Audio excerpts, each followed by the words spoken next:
Hello everyone, मैं हूं आपका होस्ट उवेस मेमन और welcome to my channel Excel doers. और मेरे हाथ में मौजूद है एक चेक। और आज की वीडियो में मैं आपको सिखाऊंगा कि किस तरीके से चेक पर डिजिटल प्रिंटिंग की जाती है। आज तक आपने जितने भी चेक्स लिखे होंगे वो मैनुअली पेन से लिखे होंगे, लेकिन अगर आप किसी कॉर्पोरेट में काम करते हैं और आपको बल्क में चेक प्रिंटिंग करनी है तो प्रिंटर तो आपके पास मौजूद होगा, लेकिन आप इस पे अमाउंट, रुपीज़ इन वर्ड्स और पे किस तरीके से डिजिटली प्रिंट करेंगे। ठीक है, कभी सेटिंग आउट हो जाती होगी, कभी कोई नाम ऊपर निकल जाता है, कभी कोई नाम नीचे निकल जाता है। मीन्स चेक की जो पर्टिकुलर्स हैं उस पे एग्जैक्टली वो अलाइन नहीं होता। तो आज की वीडियो में मैं आपको सिखाऊंगा कि किस तरीके से हम एक्सेल और वर्ड को यूज़ करते हुए इस पूरे प्रोसेस को ऑटोमेट कर सकते हैं। तमाम चीज़ें मैं स्टेप बाय स्टेप बताऊंगा, तो शुरू से आखिर तक इस वीडियो को ज़रूर देखिए। और अब तक अगर आपने इस चैनल को सब्सक्राइब नहीं किया तो सब्सक्राइब कर दें। 6,000 साढ़े 6,000 लोगों ने सब्सक्राइब कर दिया है, तो आपको किस चीज़ का इंतज़ार है, आप भी कर दें। तो लेट्स स्टार्ट। तो सबसे पहला काम आपने ये करना है कि आपने अपने चेक को जो है वो स्केल की मदद से मेजर कर लेना है। इन माय केस जो मेरा चेक है वो 6.75 इसकी विड्थ है और तकरीबन 3 इंचेस जो है इसकी हाइट है। ठीक है, ये मेजर करने के बाद आपने अपने चेक को स्कैन कर लेना है और उसकी पिक्चर को कंप्यूटर में कहीं स्टोर कर लेना है। ठीक है, आप स्कैनर की मदद से भी चेक को स्कैन कर सकते हैं। अगर आपके पास गुड क्वालिटी कैमरा है तो आप अपने मोबाइल कैमरे की मदद से भी इसको स्कैन करके कंप्यूटर में स्टोर कर सकते हैं। ठीक है, इसकी इमेज क्रिएट करने के बाद, जैसे कि मैंने यहाँ पे क्रिएट कर लिया मेरे चेक की पिक्चर, आप एक ब्लैंक वर्ड डॉक्यूमेंट खोलेंगे। इस ब्लैंक वर्ड डॉक्यूमेंट में आने के बाद जो पहला काम आपने करना है वो ये करना है, आप इंसर्ट में जाएंगे और इंसर्ट में जाने के बाद आप पिक्चर पे क्लिक करेंगे। ठीक है, इन माय केस जो मैंने अपनी चेक की पिक्चर स्टोर की हुई है वो यहाँ पे की हुई है, चेक पिक्चर। ठीक है, और इसको क्लिक कर लेना तो इस तरह ये चेक की पिक्चर आपके पास आ जाएगी। ठीक है, अब मैंने ये करना है कि जो मेरा वर्ड डॉक्यूमेंट है इसको अलाइन कर लेना है अपने इस चेक की साइज के हिसाब से। ठीक है, मेरा जो चेक है वो मैंने स्केल की मदद से चेक कर लिया है। वो 6.75 उसकी विड्थ है और 3 इंचेस उसकी हाइट है। ठीक है, तो चेक और पेज की सेटिंग के लिए हम सबसे पहले जाएंगे लेआउट में। लेआउट में जाने के बाद सबसे पहले आप इस ओरिएंटेशन को कर दें लैंडस्केप। ठीक है, सेकंड स्टेप पे आप ये करेंगे कि आप ओरिएंटेशन पे क्लिक सॉरी आप साइज पे क्लिक करेंगे। साइज पे क्लिक करने के बाद आप जाएंगे मोर पेपर साइजेस। ठीक है, मोर पेपर साइज में जाने के बाद जो आपके पास खुलेगा वो एक पेज सेटअप खुलेगा। ठीक है, तो आपने करना ये कि सबसे पहले मार्जिन पे आना है। तो यहाँ पे आप देख सकते हैं top left right bottom margin आ रहे होंगे। इन मार्जिन को इस वक्त आप जीरो कर लें। ठीक है, तमाम मार्जिन आप खत्म कर देंगे। फिर आप पेपर के जाएं, पेपर की अलाइनमेंट के लिए। जैसा कि मैंने आपको बताया कि जो मेरे जो चेक है जो मेरा, उसकी जो विड्थ है वो 6.75 है और हाइट जो है वो 3 इंचेस है। ठीक है, तो वो विड्थ और हाइट मैं यहाँ पे एंटर करके इसको ओके कर लेता हूँ। ठीक है, तो आप देख सकते हैं कि मेरा जो पेज है वो बिल्कुल उस साइज पे आ गया है। अब मैंने करना ये कि अपने इस पेपर को भी हिसाब से लाइन कर लेना है। ठीक है, जो मेरी पिक्चर है चेक की उसको हिसाब से लाइन करने के लिए मैं पिक्चर के ऊपर क्लिक करूंगा। मेरे पास फॉर्मेट टूल का ऑप्शन खुलेगा। फॉर्मेट टूल के ऑप्शन में मैं फॉर्मेट में जाऊंगा और यहाँ हेड पे जाके 6.75 लिखूंगा। ठीक है, आप देख सकते हैं थोड़ा सा ही फर्क रह गया। अगर मैं इसको 3 इंचेस करूँ, ठीक है, वो 7.2 पे जा रहा है। ओके, 6.75 कर लिया मैंने यहाँ पे। अब मैं इस चेक को क्लिक करूंगा, शिफ्ट का बटन दबाऊंगा और शिफ्ट की बटन की मदद से इसको बस थोड़ा सा स्ट्रेच करके फुल पेज के ऊपर लेके आ जाऊंगा। तो अब हुआ ये कि मैंने अपने चेक की पिक्चर को अपने पेज के साइज के साथ बिल्कुल फिट कर लिया। ठीक है, तो ये हुआ पेज सेटअप के हवाले से कि किस तरीके से चेक की पिक्चर को स्कैन करना है, किस तरीके से उसे लेके हमें वर्ड डॉक्यूमेंट के अंदर इंसर्ट करना है और किस तरह पेज के सेटअप को अलाइन करना है। ठीक है, अब जो हमारा नेक्स्ट फेज होगा वो ये होगा कि हमें यहाँ पे कुछ टाइप करना होगा। जहाँ पे हमारे पे का एट्रीब्यूट्स है, जहाँ हमारे रुपीस का एट्रीब्यूट है। ऑफ कोर्स आपकी करेंसी, आप दूसरे अगर कंट्री से हैं तो वहाँ पे कोई और करेंसी हो सकती है। तो मेरा एट्रीब्यूट रुपीस का है। और यहाँ पे P K R which is my currency, the local currency, तो वो अमाउंट मैं यहाँ टाइप करूँगा, यहाँ पे डेट टाइप करूँगा। तो ऑफकोर्स ये एक पिक्चर है, आप पिक्चर के ऊपर तो टाइप नहीं कर सकते, ठीक है। तो आपको ये करना होगा कि सबसे पहले आप जाएंगे इंसर्ट के अंदर। इंसर्ट में जाने के बाद आपको यहाँ पे एक ऑप्शन नजर आएगा टेक्स्ट बॉक्स का, आपने इसके एरो पे क्लिक करना है और यहाँ पे लास्ट में ऑप्शन आ रहा होगा draw text box. Draw text box को आप क्लिक करेंगे और इस रुपीस के एरिया पे आप इस टेक्स्ट बॉक्स को ड्रॉ करेंगे, राइट। और यहाँ पे आपको थोड़ा सा अलाइनमेंट अपने हिसाब से करनी होगी, ठीक है। अब मैं यहाँ पे फर्जी अपना नाम लिख देता हूँ ताकि हम देख सके कि किस तरह यहाँ टाइपिंग हो रही है, ठीक है। अच्छा, ये टाइप करने के बाद आपने करना ये है कि इसी बॉक्स को सेलेक्ट करना है, टेक्स्ट, इसी टेक्स्ट बॉक्स को। फिर आप जाएंगे ऊपर फॉर्मेट में ड्राइंग टूल्स के अंदर। देखिए, जब आप इसको सेलेक्ट नहीं करेंगे ना तो वो ऑप्शन हट जाएगा, और जब आप इसको सेलेक्ट करेंगे इस टेक्स्ट बॉक्स को तो आपके पास ड्राइंग टूल्स ऑटोमेटिकली आ जाएगा। तो हो सकता है बहुत से लोग कंफ्यूज हो कि हमारे पास ड्राइंग टूल नहीं आ रहा, तो आपने उसको सेलेक्ट नहीं किया होगा, ठीक है। फिर आप फॉर्मेट पे जाने के बाद यहाँ पे जो आपके ऑप्शन आ रहा है टेक्स्ट फिल का, टेक्स्ट आउटलाइन, टेक्स्ट इफेक्ट्स, और shape fill, shape outline, shape effect. तो बेसिकली एक शेप है, राइट। तो शेप फिल में आपने जाके इसको नो फिल कर देना ताकि यहाँ पे ट्रांसपेरेंसी आ जाए, ठीक है। तो वाइट एरिया प्रिंट नहीं होगा, ठीक है, जो ट्रांसपेरेंसी होगी वही रहेगी। इस बॉक्स को आपने कॉपी करना है और पेस्ट करके एक डुप्लीकेट क्रिएट करना है रुपीस के लिए, उसको आपने इसी तरीके से रखना है। और अब आपने रुपीस के एरिया को एक्सपेंड करना है 2 लाइन के लिए, because it's a 2 line here. अब मैं यहाँ पे कुछ टेक्स्ट एक्स्ट्रा लिख देता हूँ, ठीक है। I am just typing for, okay. तो अब आप देख सकते हैं कि जब मेरी दूसरी लाइन है वो थोड़ी सी यहाँ से ऊपर है, राइट। तो हमें इन दोनों लाइंस को करेक्टली अलाइन करने के लिए लाइन स्पेसिंग यूज करनी पड़ेगी। लाइन स्पेसिंग यूज करने के लिए हम होम में जाएंगे इसी टेक्स्ट बॉक्स को सेलेक्ट रखते हुए, और यहाँ हमारे पास एक ऑप्शन होगा लाइन स्पेसिंग का। इन माय केस में इसको 1.15 कर रहा हूँ, ठीक है, और इसको थोड़ा सा एक्सपेंड कर रहा हूँ, ठीक है। तो आप देख सकते हैं कि बिल्कुल लाइंस जो है वो उसके साथ अलाइन हो गई हैं, जो भी चेक की लाइंस हैं और जो टेक्स्ट बॉक्स की जो डिस्टेंसिंग है दो लाइन के बीच की, वो बिल्कुल जो है उस लाइन के साथ अलाइन हो गई, ठीक है।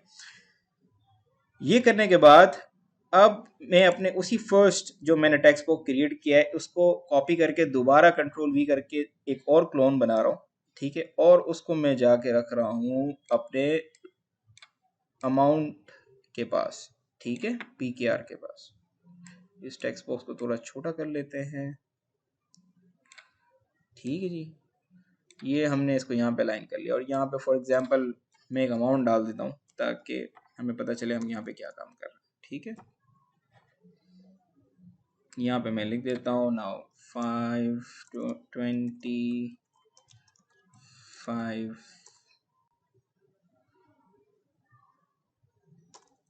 Sorry 250,000 rupees, right. और यहाँ पे टॉप पे जो है वो मैं एक चेक का बॉक्स बना देता हूँ, ठीक है। ये हमारी चेक की प्रिंटिंग के लिए होगा। इस बॉक्स को मैं यहाँ पे इस तरीके से रख देता हूँ। इसको जो है वो हम सेंट्रलाइज कर लेते हैं क्योंकि वो सेंट्रली प्रिंट होगी। यहाँ पे डेट 25 मार्च 2021, ठीक है। एक कोई भी डेट मैंने यहाँ पे लिख ली। तो इस तरीके से मैंने अपने चेक्स की सेटिंग्स जो है वो बिल्कुल कर ली, मींस जो भी उसके टेक्स्ट बॉक्स वगैरह थे वो मैंने कर लिए। तो सेकंड फेज में हमने ये समझा कि चेक की अलाइनमेंट करने के बाद उस पे टेक्स्ट बॉक्स की प्लेसमेंट किस तरीके से की जाएगी, how to place a text box over the picture, okay. In third phase, now we will move to Microsoft Excel where we will create our check database, right? हम वहाँ पे अपने चेक डेटाबेस में कुछ चेक्स का data डाल देंगे और फिर हम देखेंगे कि किस तरीके से हम माइक्रोसॉफ्ट एक्सेल को माइक्रोसॉफ्ट वर्ड के साथ कनेक्ट करके डिजिटल चेक्स की प्रिंटिंग कर सकते हैं। तो चलते हैं माइक्रोसॉफ्ट एक्सेल की तरफ, राइट। सो माइक्रोसॉफ्ट एक्सेल के लिए मैंने ऑलरेडी कुछ डाटा पहले से तैयार करके रखा है ताकि हम वक्त को बचा सकें, ठीक है। तो सबसे पहले मैंने रखा है सीरियल नंबर, यहाँ पे चेक की dates, pay to, amount and amount in words, right. तो ये हर लाइन जो है वो एक चेक के लिए यूज होगी, ठीक है। Every line is a one cheque, right, each line is a one check.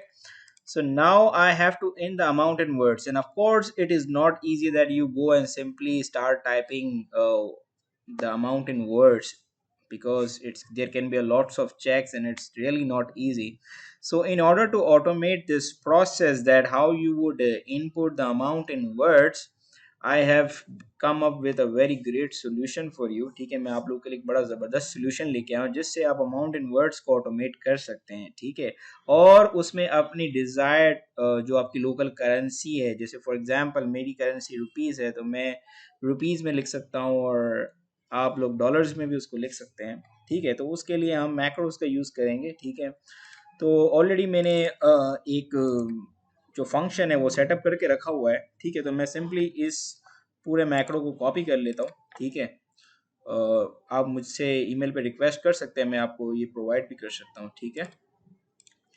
तो करना ये है कि उस मैक्रो को हम कॉपी करने के बाद अमाउंट इन वर्ड्स के हम जो है वो सबसे पहले जाएंगे डेवलपर टैब में। अगर डेवलपर टैब आपके पास अपेयर नहीं हो रहा तो उन लोगों के लिए मैं बता दूं कि आप सबसे पहले फाइल में जाएं।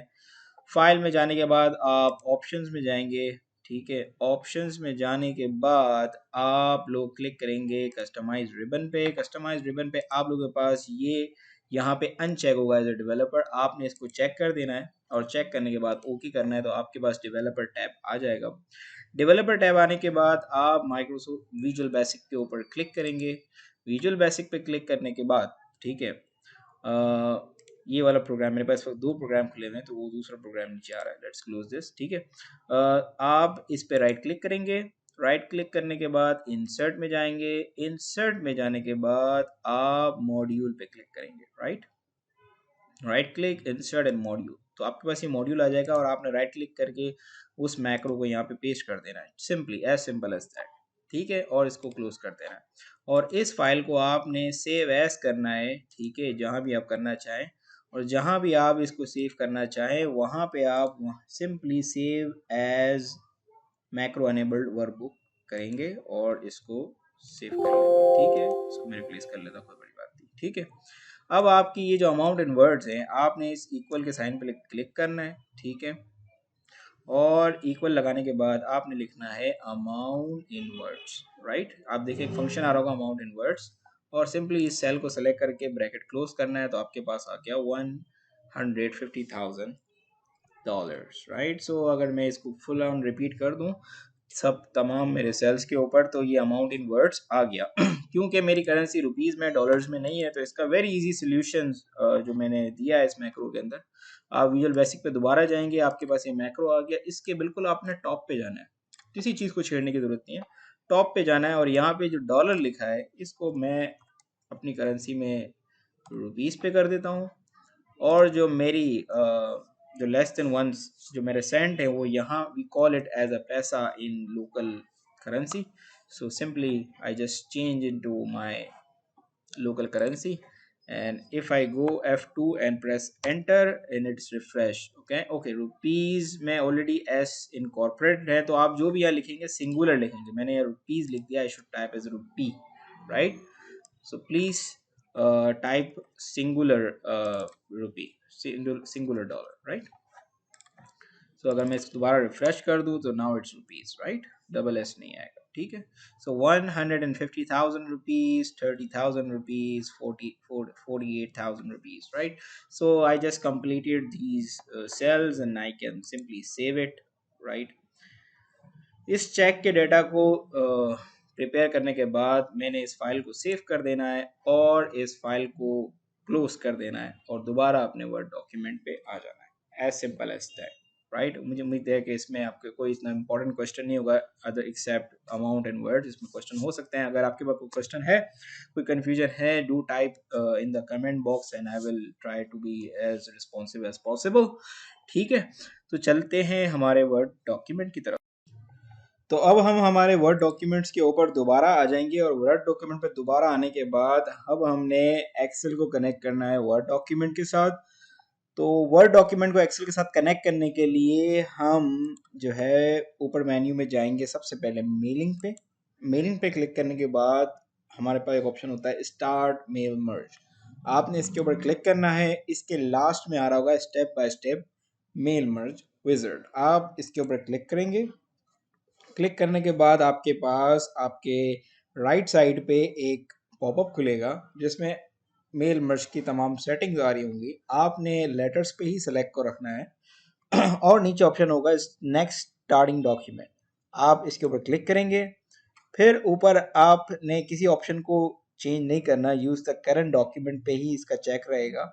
और आप फिर क्लिक करेंगे नेक्स्ट सेलेक्ट रेसिपिएंट पे। नेक्स्ट सेलेक्ट रेसिपिएंट पे क्लिक करने के बाद आपके पास ऊपर ऑप्शन होगा यूज एन एग्जिस्टिंग लिस्ट, उसी पे चेक को रखेंगे। और नीचे ब्राउज का ऑप्शन आ रहा होगा, आपने ब्राउज पे क्लिक करना है। और अब आपने सेलेक्ट करना है अपने उस एक्सेल की फाइल को जिसको आपने अभी रिसेंटली सेव किया, which is in my case the cheque data in this particular folder. इसको सेलेक्ट करने के बाद आप इसको ओपन करेंगे। ठीक है, जब आप इसके ओपन पे क्लिक करेंगे आपके पास एक विंडो आएगी जिसमें लिखा होगा सेलेक्ट टेबल शीट 1। ठीक है, इसी को आप ओके करेंगे। राइट, इसी को ओके करने के बाद आप देखेंगे कि आपके पास ये डाटा यहाँ पे पूरा उठ के आ गया होगा। राइट, और आपने सिंपली इसको ओके कर देना है। ठीक है, इसको ओके करने के बाद जो नेक्स्ट स्टेप आप लेंगे वो ये करेंगे कि आप अपने इसी मेलिंग फील्ड के अंदर आपके पास ऑप्शन आ रहा होगा इंसर्ट मेल मर्ज। पहले ये डिसेबल था, अब ये अनेबल हो चुका है क्योंकि आपने मेल मर्ज के जरिए एक्सेल को कनेक्ट कर लिया है वर्ड डॉक्यूमेंट के साथ।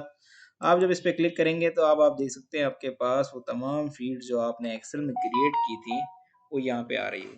प्लीज़ इस बात को याद रखिएगा कि एक्सेल में जो आपकी जो फर्स्ट रो होगी वो एज ए हेडिंग यूज होगी और रो 2 ऑनवर्ड आपका डाटा होगा। राइट, तो जो भी फर्स्ट रो में लिखा हुआ था उसने इसको as a column header treat किया और उसे यहाँ पे दिखा दिया। अब आपने करना ये कि आप अपने इस पहले चेक बॉक्स की तरफ आएंगे विच इज पे। राइट, और यहाँ पे लिखा हुआ है ओएस मेमन, आपने इसको रिमूव कर देना है और कर्सर को यहीं रहते हुए आपने मेलिंग के अंदर इंसर्ट मेल मर्ज में जाना है और यहाँ पे पे टू सेलेक्ट करना है। तो आप देखेंगे पे टू यहाँ पे आ गया। राइट, अब आपने इसको सिलेक्ट करना है जो आपने अमाउंट इन वर्ड्स लिखे हुए हैं। ठीक है, इसको रिमूव कर देना है और इसी पे कर्सर रहते हुए आपने इंसर्ट मेल इमेज पे जाना है और अमाउंट इन वर्ड्स को यहाँ पे डाल देना है क्लिक करके। फिर आप इन रुपीस पे जाएंगे। ठीक है, जो भी आपके फिगर्स हैं, ठीक है, इन नंबर्स आप उसे रिमूव करेंगे और मेलिंग में जाके मेल मर्ज में जाके अमाउंट की फील्ड यहाँ पे इंसर्ट कर देंगे। सिमिलरली आप डेट फील्ड में जाएंगे। ठीक है, और डेट फील्ड में जाने के बाद आप इंसर्ट मेल मर्ज में जाके चेक डेट यहाँ पे रिप्लेस कर देंगे। As simple as that. इन तमाम फील्ड्स को रिप्लेस करने के बाद आपने इसी मेलिंग में जाते हुए प्रीव्यू रिजल्ट पे क्लिक करना है। जैसे ही आपने प्रीव्यू रिजल्ट पे क्लिक किया तो आपने देखा कि पहला रिकॉर्ड जो मेरा जो था एक्सेल में वो इस पेमेंट का था, उसकी अमाउंट इन रुपीज़ यहाँ आ गई, PKR यहाँ पे आ गया और डेट्स यहाँ पे आ गई। अगर मैं नेक्स्ट रिकॉर्ड में जाता हूँ तो आप देख सकते हैं कि मेरा नेक्स्ट रिकॉर्ड आ गया, third record, fourth record, fifth record. अभी भी हम वर्ड की प्रोग्रामिंग ही कर रहे हैं, हमने अभी तक इसको फाइनल नहीं किया मीन्स। ठीक है, तो अब आप देख सकते हैं कि जो मेरी डेट की जो फॉर्मेटिंग आई है वो आई है कि मंथ पहले आ रहा है, फिर डे आ रहा है और फिर ईयर आ रहा है। ठीक है, तो हमें इसको रीफॉर्मेट करना पड़ेगा। रीफॉर्मेट किस तरीके से करेंगे? रीफॉर्मेट करने के लिए आप इसी के ऊपर राइट क्लिक करेंगे जो भी वर्ड लिखा हुआ आ रहा है यहाँ पे। ठीक है, राइट क्लिक करने के बाद आप देखेंगे आपके पास ऑप्शन आ रहा होगा एडिट फील्ड का। राइट, जब आप इस एडिट फील्ड के ऊपर क्लिक करेंगे तो आपके पास इस फील्ड की सेटिंग्स ओपन होंगी। तो आपने करना ये है कि फील्ड कोड के ऊपर क्लिक करना है। फील्ड कोड पे क्लिक करने के बाद आप देख रहे होंगे आपको लिखा हुआ आ रहा होगा मर्ज फील्ड चेक डेट। आपने करना ये है कि इसके आगे एक स्पेस ऑलरेडी गिवन है। ठीक है, वरना स्पेस दे दीजिएगा, अगर स्पेस ना हो स्पेस दे देना है आपने। आपने राइट बैकस्लैश लगाना है और एट द रेट लगाना है, इसको हम कहते हैं स्विचेस। राइट, तो ये स्विच आपको याद रखना पड़ेगा, back slash at the rate, फिर आपने स्पेस देना है। अब आप फॉर्मेटिंग डाल देंगे और फॉर्मेटिंग किस तरीके से डालेंगे? D D which is the date into two digits, ठीक है। फिर आप डैश देंगे, फिर आप लिखेंगे M which is the month in 3 digits, okay, 3 alphabets. फिर आप डैश देंगे और फिर आप लिखेंगे Y विच रिप्रेजेंट ईयर, ठीक है। तो ये एक सेट फॉर्मेट है, तो आपको याद करना होगा DD-MM-YYYY, राइट। फिर आप इन्वर्टेड कॉमा देके, ठीक है, इसको क्लोज करेंगे, ठीक है। इसे आपने दोनों को जो है वो कॉट्स के अंदर लिखना होगा, जिसे हम इन्वर्टेड कॉमास भी कहते हैं, ठीक है। और आप इसको ओके कर देंगे। अब आप देखेंगे कि आपकी जो डेट की जो फॉर्मेटिंग है वो बिल्कुल आपके डिजायर्ड फॉर्मेट पे आ गई, which is the 15 August 2021, right. Similarly अगर आप अगला देंगे तो देखें बिल्कुल इसी तरीके से उसको वो फॉर्मेट कर रहा है। सिमिलरली अब मैंने ये करना है कि ये जो मेरे अमाउंट्स आ रहे हैं इसको मैंने 3 डेसिमल के पे आई मीन 3 नंबर्स के बाद कॉमा देना है, सेपरेटेड बाय कॉमास, ठीक है। तो उसके लिए आप क्या करेंगे, सिमिलरली आप उस पे राइट क्लिक करेंगे और तो एडिट फील्ड में जाएंगे। एडिट फील्ड में जाने के बाद आपने जो है इसके फील्ड कोड्स पे जाना है और अब हम यहाँ पे इसकी फॉर्मेटिंग देंगे। तो जो कॉमा देने का जो स्विच है वो ये है कि आपने बैक स्लैश देना है, फिर हैश लगाना है, फिर कॉमा, फिर हैश हैश हैश, राइट। तो बेसिकली नंबर होगा और 3 नंबर्स के बाद एक कॉमा आएगा, ये it's a format, right, standard format, ठीक है। और आपने इसको ओके कर देना है। तो आप देख सकते हैं कि 23,000 के बाद एक कॉमा, मतलब 23 के बाद एक कॉमा आ गया और फिर 23,000, ठीक है। सिमिलरली अब आप नेक्स्ट भी देखेंगे तो वो इसी तरीके से सेपरेट आउट हुए होंगे, राइट, ठीक है। अब हमारा जो नेक्स्ट स्टेप होगा वो ये होगा कि क्योंकि आप देख सकते हैं कि जो इन टेक्स्ट बॉक्स की जो बॉर्डर्स आ रही है, ठीक है, ये बॉर्डर भी ऑफ कोर्स प्रिंट होगी और हमें ये प्रिंट नहीं करनी। ये बॉर्डर्स हमने इस वक्त सिर्फ रखी थी ताकि हम हमारे चेक की सेटिंग में हमें आसानी हो। क्योंकि अब हमने तमाम अपने चेक की सेटिंग कर ली है तो मैं ये करूँगा कि अपनी इन तमाम टेक्स्ट बॉक्स को सिलेक्ट करूँगा, ठीक है। कंट्रोल की मदद से मैं मल्टीपल सेलेक्ट कर सकूंगा। तो just keep pressing your control button and start selecting all your text field. इन चारों को सेलेक्ट करने के बाद अब मैं जाऊंगा ड्राइंग टूल फॉर्मेट में। जो मेरी शेप आउटलाइन है इसको मैं नो आउटलाइन कर दूंगा, ठीक है। अब आप देख सकते हैं कि इसमें से आउटलाइन हट गई। इसकी भी थोड़ी सी हम विड्थ को इंक्रीज कर देते हैं, ठीक है। तो अब आप देख सकते हैं कि बिल्कुल चेक के ऊपर प्रिंटिंग हो चुकी है और ऑफ कोर्स जब हम प्रिंटिंग करेंगे तो हमें बैक पे चेक की ज़रूरत नहीं होगी। जो चेक अदरवाइज अगर मैं इसको एज इट इज़ प्रिंट करूंगा तो पीछे जो मेरा चेक आ रहा है सुनहरी बैंक का वो भी साथ प्रिंट हो जाएगा, ठीक है। उसे प्रिंट नहीं करना, चेक हम रखेंगे हमारे प्रिंटर में और प्रिंटर से वो चेक लेगा और चेक के ऊपर सिर्फ ये जो प्लेसमेंट मैंने की है उसे प्रिंट करना है, ठीक है। आपने एक सैंपल चेक प्रिंट करना है तो हो सकता है थोड़ी सी अलाइनमेंट अगर ऊपर नीचे हो रही है तो उसकी आपने उतने ही मार्जिन से इस वर्ड डॉक्यूमेंट के ऊपर एडजस्ट कर लेना, ठीक है। ये आपका टेस्टिंग फेज होगा, ठीक है। यहां तक करने के बाद अब आपने ये करना है कि आप मेल मर्ज में जाएं और मेल मर्ज में जाने को लिखा होगा फिनिश एंड मर्ज। आपने इस पे क्लिक करने के बाद क्लिक करना है एडिट इंडिविजुअल लेटर्स, ठीक है। अब वो पूछ रहा है कि mail to a new document, क्या मैं तमाम जितने भी चेक्स हैं सब प्रिंट कर लूँ या कोई या पर्टिकुलर करंट रिकॉर्ड प्रिंट करूँ। तो मैं चाह रहा हूँ मेरे तमाम ही चेक्स प्रिंट हो जाए। जैसे ही आप प्रेस ओके करेंगे तो आप देखेंगे कि आपके तमाम चेक्स जो हैं वो इंडिविजुअली प्रिंट हो चुके हैं। अब आपने सिर्फ कंट्रोल पी करना है और तमाम को पेस्ट कर देना, मतलब तमाम को जो है प्रिंट कर देना है, ठीक है। लेकिन क्योंकि आप देख सकते हैं पीछे मेरा सुनहरी बैंक का चेक भी आ रहा है और मुझे प्रिंटिंग में इसकी नीड नहीं है तो मुझे उस चेक को अब हटाना होगा। तो इसको मैं क्लोज कर देता हूँ, ठीक है। I don't need this, right. Now I come back to my actual template, ठीक है, जो मैंने अभी अपना एक टेम्पलेट बनाया है, ठीक है। अब मैंने करना ये कि जिसको मेरे पीछे जो चेक आ रहा है, ठीक है, जो बैकग्राउंड पे जो मैंने चेक रखा था उस चेक को सेलेक्ट कर लेना है और आपने डिलीट के बटन से उसको डिलीट कर देना है। अब आपने देखा कि आपका चेक डिलीट हो चुका। जो आपकी चेक की जो अलाइनमेंट है वो अपनी जगह मौजूद है जो आपने की थी, ठीक है। कहाँ पे क्या चीज़ प्रिंट आउट करनी है, ठीक है। ये सेटिंग को रखते हुए आपने दोबारा मेलिंग में जाना है और फिनिश मेल मर्ज में जाके एडिट इंडिविजुअल डॉक्यूमेंट्स ऑल पे रखते हुए ओके करना है। अब आपके सारे चेक्स प्रिंट हो चुके हैं। अब आपने सिंपली इसको प्रिंट कर देना है और चेक्स को जो है अपने प्रिंटर में रख देना है। प्रिंटर की सेटिंग आपको खुद करनी होगी, ठीक है। तो एक एक करके जैसे जैसे चेक उसके अंदर जाएगा वो उसकी बिल्कुल एग्जैक्ट जगह पे जो है ना वो प्रिंट आउट हो जाएगा उसका। और इस तरह आपके तमाम चेक्स डिजिटली प्रिंट हो जाएंगे। तो मुझे उम्मीद है कि आपको ये वीडियो पसंद आई होगी और ज़रूर आपने कुछ नया ज़रूर सीखा होगा इस वीडियो में, ठीक है। टूल्स सब वही हैं, इस्तेमाल करने का तरीका थोड़ा सा अगर आप थोड़ा स्मार्टली उसको यूज़ करें उन टूल्स को, तो आप बहुत सारी चीज़ें अचीव कर सकते हैं जो शायद आप मैनुअली करने जाएं तो आपको दिन और रात दोनों स्पेंड करने पड़े। तो मिलते हैं आपसे अगली वीडियो में, और अगर अभी तक आपने इस चैनल को सब्सक्राइब नहीं किया तो सब्सक्राइब कर दें। Thank you so much for watching this. Have a good day.